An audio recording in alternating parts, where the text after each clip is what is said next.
মাতাবাড়ি হয়ে আমরা যাচ্ছিলাম নীরমহলের উদ্দেশ্যে। অনেকদিন পরেই যাওয়া হচ্ছিল, প্রায় ৫ বছর পর। আ এই দিক দিয়ে আমাদের যাওয়া হয় না, এই রুটটা দিয়ে।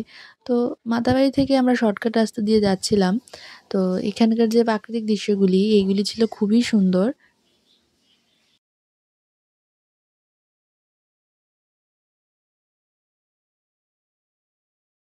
তো আমরা এসে পড়েছিলাম নীরমহলের কাছাকাছি। তো এই তো নীরমহলের গেট। তো ঢোকার পর গাড়ি পার্ক করার পর আমরা লাইফ জ্যাকেট পরিনি। এটা যখন আমরা লাস্ট এসেছিলাম তখন নেই, একটা হয়তো নতুন করেছে। তো আমাদের জন্য এই বোট দাঁড়িয়ে আছে। তো আমরা যাচ্ছিলাম বোটে।